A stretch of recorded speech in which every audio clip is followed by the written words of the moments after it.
और बीजेपी वाले बोलते मोदी है तो मुमकिन है, यकीनन मुमकिन है पूरी जायदाद को हड़प कर लेना।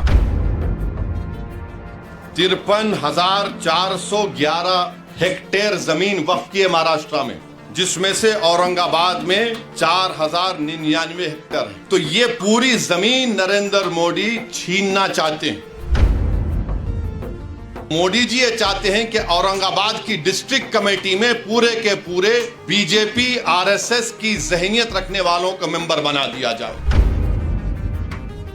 उत्तर प्रदेश, ओडिशा, कर्नाटका, तमिलनाडु, तेलंगाना, आंध्रा, ओडिशा ये कहता है कि अगर वो हिंदू मजहब को छोड़ता है तो मेंबर नहीं रह सकता हो। अब यहां पर हमारे वक्फ बोर्ड में आप आकर कह रहे हैं कि गैर मुस्लिम भी सेंट्रल वक्फ बोर्ड में बन सकता है। आप जानते हैं मुझसे बेहतर कि महाराष्ट्र में इम्तियाज साहब ने रिकॉर्ड दिया कि 53,411 हेक्टेयर जमीन वक्फ की है महाराष्ट्र में। 53,411 हेक्टेयर, जिसमें से औरंगाबाद में 4,099 हेक्टेयर है। तो ये पूरी जमीन नरेंद्र मोदी छीनना चाहते हैं, याद रखिए मेरी इस बात को।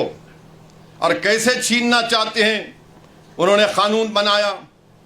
अब ये जो बिल पेश किया गया है, वो बिल में क्या लिखा गया कि सेंट्रल वक्फ काउंसिल में पहले क्या था कि सिवाय वजीर को छोड़कर, मिनिस्टर को छोड़कर अगर कोई गैर मुस्लिम है तो वो चेयरमैन होते थे। उसमें बनते थे 3 मुस्लिम ऑर्गेनाइजेशन से, 4 जो बड़े मशहूर है मुल्क के member, 3 member of parliament, 1 Waqf board का मेंबर, 2 रिटायर्ड जज सुप्रीम कोर्ट का, हाई कोर्ट का, 1 वकील जो पूरा मशहूर हो, और 1 मुतवल्ली से, और 3 आलिम दीन होना चाहिए। अब हुकूमत ये कर दी है कि सिर्फ 2 मेंबर बनेंगे मुसलमानों के, पूरे के पूरे गैर मुस्लिम होंगे सेंट्रल वक्फ, बाकी सेंट्रल वक्फ काउंसिल में। फिर आप देखिए कि जो स्टेट वक्फ बोर्ड है उसमें कह दिया गया है कि स्टेट वक्फ बोर्ड में पहले इलेक्शन होता था मुतवल्ली कैटेगरी में, आपके एमएलए कैटेगरी में, एमपी कैटेगरी में, फिर हाई कोर्ट के वकलाओं, मुस्लिम वकलाओं का इलेक्शन होता था। उन सबको इलेक्शन को बर्खास्त कर दिया गया और नामजद करेगी, नॉमिनेट करेगी हुकूमत। यानी पहले पूरे मुसलमान होते थे, अब सिर्फ शायद 2 या 4 रहने वाले हैं। अब उसमें भी क्या बोल रहे हैं कि 1 मुतवल्ली, 2 आलिम दीन और 2 म्यूनसिपैलिटी या पंचायत के मेंबर को बीजेपी मेंबर बनाएगी। अब ये क्यों कर रहे हैं बताता हूं मैं आपको। स्टेट वक्फ बोर्ड में जब इलेक्शन खत्म हो जाएगा तो मोदी जी ये चाहते हैं कि औरंगाबाद की डिस्ट्रिक्ट कमेटी में पूरे के पूरे बीजेपी आरएसएस की जहनियत रखने वालों को मेंबर बना दिया जाए। क्योंकि जब स्टेट वक्फ बोर्ड में नॉमिनेट कर रहे तो यहां पर भी करेंगे। आप अंदाजा लगाइए कि ये आर्टिकल 14 के खिलाफ क्यों है। इसलिए है कि एक तो यह है कि जो आप कानून पढ़ेंगे काशी विश्वनाथ का, उत्तर प्रदेश में जो काशी विश्वनाथ का कानून है, उसमें साफ तौर पे कह दिया गया कि काशी विश्वनाथ में कोई भी गैर हिंदू मेंबर नहीं बन सकता। काशी विश्वनाथ का कानून ये कहता है।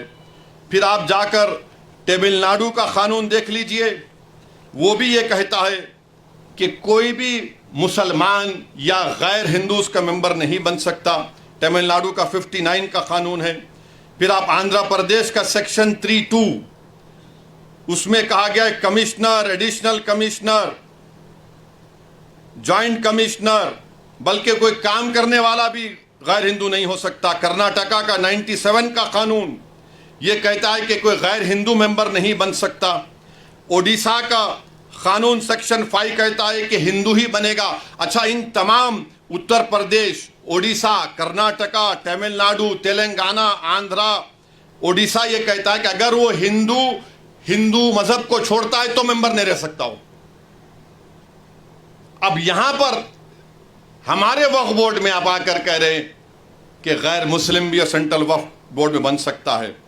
अच्छा, फिर आपके महाराष्ट्र में पंढरपुर की मंदिर है ना, पंढरपुर की मंदिर, पंढरपुर की मंदिर में सेक्शन 22H कहता है कि डिस्क्वालीफाई वो शख्स होगा जो हिंदू नहीं होगा। पंढरपुर की टेम्पल एक्ट कहता है 73 का सेक्शन 22H, निसार साहब जानते हैं।